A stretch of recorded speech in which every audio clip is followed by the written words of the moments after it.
Assalamualaikum warahmatullahi wabarakatuh dan salam sejahtera, para guru yang dihormati, ibu bapa yang dikasihi, serta murid-murid yang tercinta. Alhamdulillah, kita sekali lagi dipertemukan dengan bulan yang penuh barakah dan rahmat, iaitu bulan Ramadan. Saya ingin mengambil kesempatan ini untuk mengucapkan selamat menyambut bulan Ramadan kepada semua warga sekolah, ibu bapa, dan murid-murid. Semoga bulan yang mulia ini membawa keberkatan, kemaafan, dan ketenangan kepada kita semua. Bulan Ramadan adalah waktu yang sangat istimewa bagi umat Islam. Ia adalah bulan di mana kita dianjurkan untuk meningkatkan ibadah, memperbanyak amalan baik, dan menjaga hubungan dengan Allah SWT serta sesama manusia.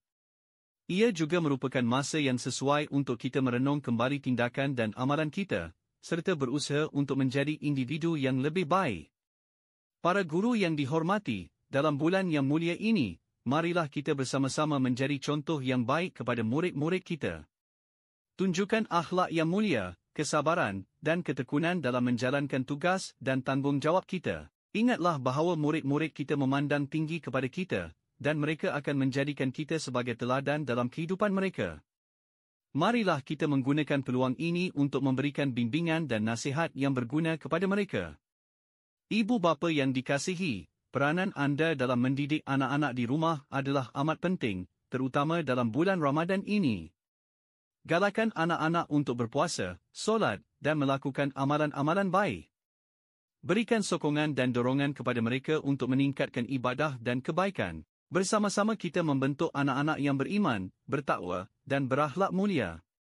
Anak-anak murid yang tercinta, Ramadan adalah masa yang istimewa untuk anda mendekatkan diri kepada Allah SWT. Berpuasalah dengan penuh keikhlasan, bersolatlah dengan tekun, dan perbanyakkan amalan baik seperti membaca Al-Quran, bersedekah, dan membantu orang lain. Jadilah individu yang sentiasa mencari kebaikan dan berusaha untuk memperbaiki diri.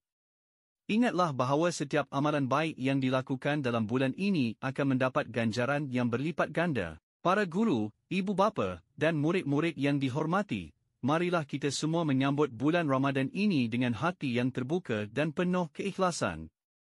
Gunakanlah peluang ini untuk mendekatkan diri kepada Allah SWT, memperbanyakkan amalan baik, dan menjaga hubungan baik dengan sesama manusia. Semoga kita semua mendapat keberkatan dan rahmat yang menimpa ruah dalam bulan yang mulia ini.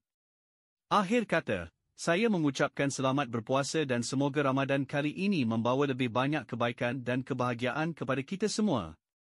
Wassalamualaikum warahmatullahi wabarakatuh dan salam sejahtera.